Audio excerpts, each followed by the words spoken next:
ഞാൻ ബുധനാഴ്ചകളിൽ അമ്പലത്തിൽ പോകാറുണ്ട്. ഞാൻ എല്ലാ ഞായറാഴ്ചകളിലും ജിമ്മിൽ പോകാറുണ്ട്. നിങ്ങളുടെ ജന്മദിനം ഈ വെള്ളിയാഴ്ചയാണോ? നിങ്ങൾ ചൊവ്വാഴ്ച ക്ഷേത്രത്തിൽ പോകാറുണ്ടോ? ഞാൻ ഞായറാഴ്ചകളിൽ ക്രിക്കറ്റ് കളിക്കാറുണ്ട്. അല്ലെങ്കിൽ ഞാൻ ഞായറാഴ്ചകളിൽ ഫുട്ബോൾ കളിക്കാറുണ്ട് എന്നിങ്ങനെ ഒരു ദിവസം നമ്മൾ മലയാളത്തിൽ അനവധി തവണ നമ്മൾ ഉപയോഗിക്കാറുണ്ടല്ലോ. പക്ഷെ ഇതിന്റെ ഇംഗ്ലീഷ് എങ്ങനെ കണ്ടെത്താം എന്നുള്ളതാണ് നമുക്ക് അറിയാത്തതല്ലേ.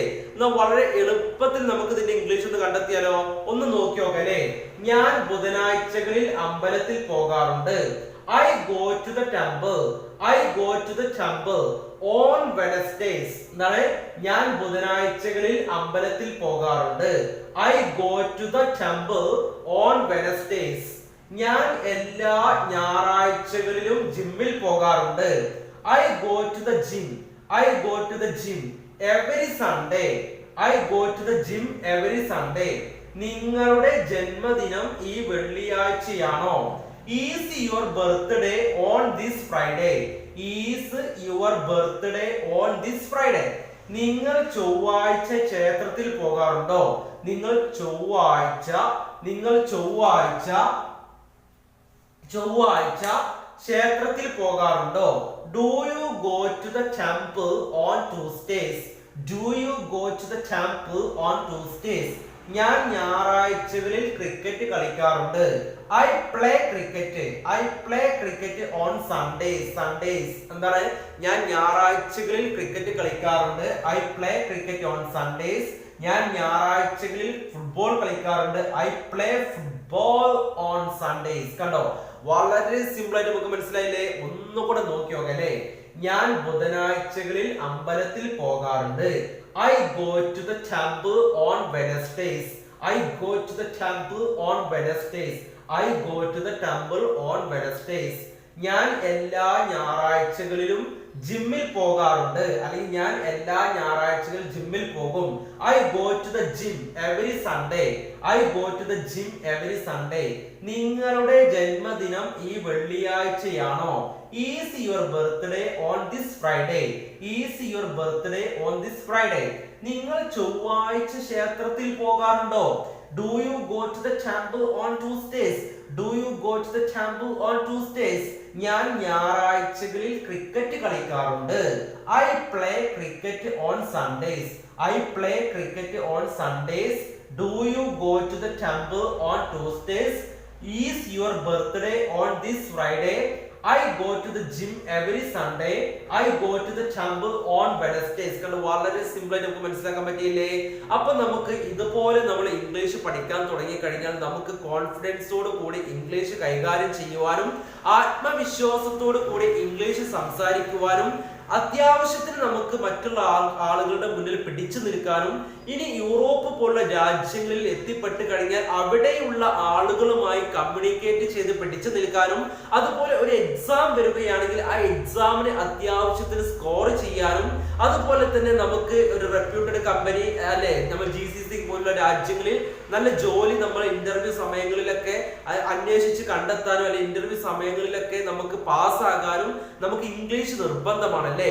അപ്പൊ അതുകൊണ്ടൊക്കെ മൈ ഡിയർ ഫ്രണ്ട്സ്, ഇംഗ്ലീഷ് അറിയില്ല, എനിക്ക് അറിയുന്നില്ല, എനിക്ക് പഠിയുന്നില്ല, ഞാൻ ഇത്രയൊക്കെ പഠിച്ചല്ലോ, ഇനി ഞാൻ എന്താണ് ചെയ്യുക, ഇനി എവിടെ പോയി പഠിക്കും എന്നതൊക്കെ നിങ്ങൾ വളരെയധികം സംശയത്തോടു കൂടി വളരെയധികം സങ്കടത്തോടു കൂടി നിങ്ങൾ ജീവിതം ഇങ്ങനെ മുന്നോട്ട് നയിച്ചു കൊണ്ടുപോകുന്ന ആളാണോ എങ്കിൽ തീർച്ചയായിട്ടും ഈ വീഡിയോ മുഴുവനായി കണ്ടു നോക്കൂ. നിങ്ങൾക്ക് കോൺഫിഡൻസോട് കൂടി ഇംഗ്ലീഷ് കൈകാര്യം ചെയ്യുവാൻ അറിയുന്നതാണ്. അതുകൊണ്ട് മൈ ഡിയർ ഫ്രണ്ട്സ്, നമുക്ക് വീണ്ടും ഒരു 5-6 എക്സാംസ് നോക്കി നോക്കാം. ഇതിനെ തുടർച്ചയായിട്ട് നോക്കി നോക്കാം അല്ലെ. അവൾ വാരാന്ത്യങ്ങളിൽ ജോലി ചെയ്യാറില്ല. നിങ്ങൾ ശനിയാഴ്ചകളിൽ ജോലി ചെയ്യാറുണ്ടോ? വെള്ളിയാഴ്ച വ്യാഴാഴ്ച കഴിഞ്ഞ് ആണ് വരുന്നത്. വെള്ളിയാഴ്ച വ്യാഴാഴ്ച കഴിഞ്ഞ് ആണ് വരുന്നത്. തിങ്കളാഴ്ച ചൊവ്വാഴ്ചക്ക് മുൻപേ വരുന്നു. തിങ്കളാഴ്ച ചൊവ്വാഴ്ചക്ക് മുൻപേ വരുന്നു. ഇതൊന്നും യഥാർത്ഥത്തിൽ നമുക്ക് എങ്ങനെയാണ് വളരെ പെട്ടെന്ന് ഇംഗ്ലീഷിലേക്ക് മാറ്റുക എന്നുള്ളത് നമുക്ക് അറിയില്ലല്ലേ. എന്നാൽ വളരെ സിമ്പിൾ ആയി നമുക്ക് ഇത് മൊത്തത്തിൽ ഇംഗ്ലീഷിലേക്ക് ഒന്ന് വളരെ വളരെ വളരെ എളുപ്പത്തിൽ മാറ്റിയാലോ?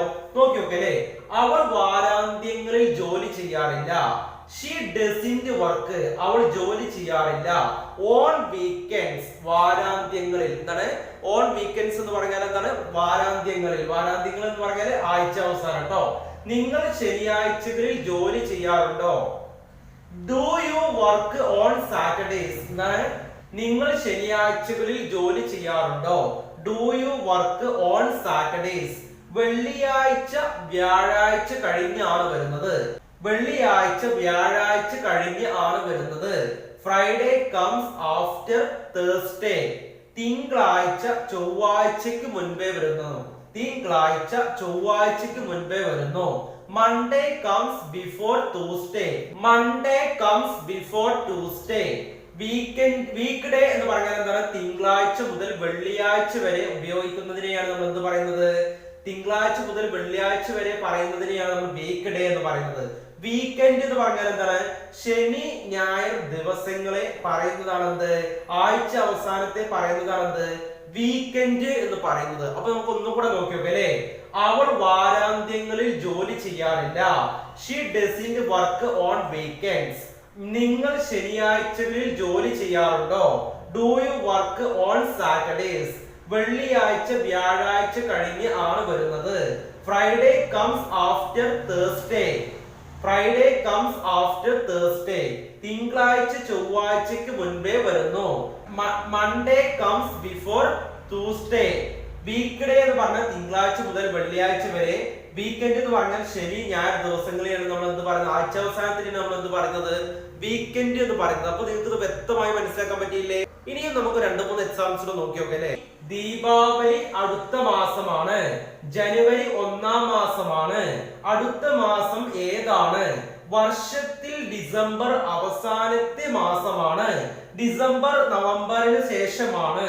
വർഷത്തിലെ 8-ാമത്തെ മാസമാണ് അല്ലെ? 8-ാം മാസമാണ്. 8-ാം മാസം ഓഗസ്റ്റ് ആണ്. വർഷത്തിലെ 8-ാം മാസം ഓഗസ്റ്റ് ആണ് എന്നിങ്ങനെ നമ്മൾ മലയാളത്തിൽ സംസാരിക്കാറുണ്ട്. പക്ഷെ ഇതിന്റെ ഇംഗ്ലീഷ് എങ്ങനെ കണ്ടെത്താമെന്നുള്ളതാണ് നമുക്ക് വളരെയധികം ബുദ്ധിമുട്ടുള്ളത് അല്ലെ? എന്നാൽ വളരെ സിമ്പിൾ ആയി നമുക്ക് ഇതിന്റെ ഇംഗ്ലീഷ് ഒന്ന് കണ്ടെത്തിയാലോ? നോക്കി നോക്കാം അല്ലെ? ദീപാവലി അടുത്ത മാസമാണ്. Deepavali is next month. എന്താണ്? Deepavali is next month. ജനുവരി 1-ാം മാസമാണ്. January is the first month. January is the first month. അടുത്ത മാസം ഏതാണ്? Which is the next month? വർഷത്തിൽ ഡിസംബർ അവസാനത്തെ മാസമാണ്. വർഷത്തിൽ ഡിസംബർ അവസാനത്തെ മാസമാണ്. December is last month of the year. December is last month of the year. ഡിസംബർ നവംബറിന് ശേഷമാണ്. ഡിസംബർ നവംബറിന് ശേഷമാണ്. December comes after November. December comes after November.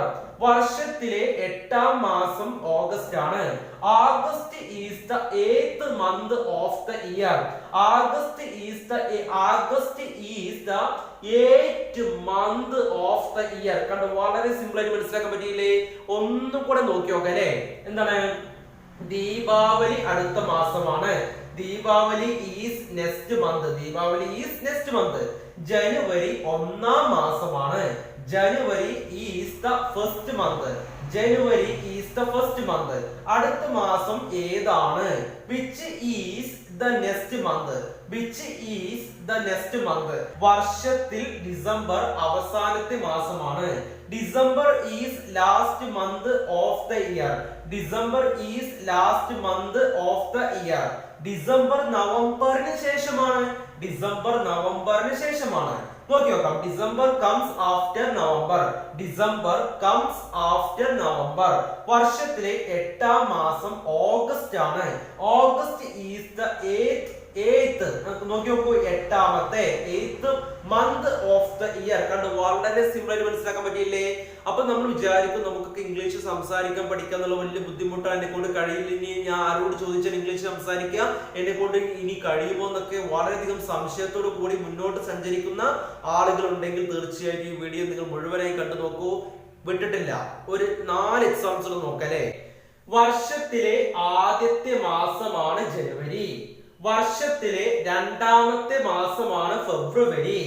April നാലാമത്തെ മാസമാണ്. ജൂൺ ആറാമത്തെ മാസമാണ്, അല്ലെ? ജൂൺ ആറാമത്തെ മാസമാകുന്നു. നവംബർ 11ാമത്തെ മാസമാകുന്നു. അതുപോലെ തന്നെ നവംബർ 11ാമത്തെ മാസമാകുന്നു. മാർച്ച് കഴിഞ്ഞ് ഏപ്രിൽ വരും എന്നിങ്ങനെ നമ്മൾ മലയാളത്തിൽ സംസാരിക്കാറുണ്ടല്ലോ. പക്ഷെ ഇത് എങ്ങനെ ഇംഗ്ലീഷിലേക്ക് മാറ്റുക എന്നുള്ളതിന്റെ സംശയം. എന്നാൽ വളരെ സിമ്പിൾ ആയി നമുക്ക് ഇംഗ്ലീഷിലേക്ക് മാറ്റാം, അല്ലെ? വർഷത്തിലെ ആദ്യത്തെ മാസമാണ് ജനുവരി. The first month of the year is January. The first month of the year is January. വർഷത്തിലെ രണ്ടാമത്തെ മാസമാണ് ഫെബ്രുവരി. The second month of the year is February. The second month of the year is February. ഏപ്രിൽ നാലാമത്തെ മാസമാണ്. April is the fourth month. April is the fourth month. ജൂൺ ആറാമത്തെ മാസമാകുന്നു. The sixth month is June. The sixth month is June. നവംബർ 11ാമത്തെ മാസമാകുന്നു. The 11th month is November. The 11th month is November. മാർച്ച് കഴിഞ്ഞ് ഏപ്രിൽ വരും. April comes after March. കാരണം വളരെ സിമ്പിൾ ആയി മനസ്സിലായില്ലേ? ഒന്നുകൂടെ നോക്കി നോക്കാം, അല്ലേ? വർഷത്തിലെ ആദ്യത്തെ മാസമാണ് ജനുവരി.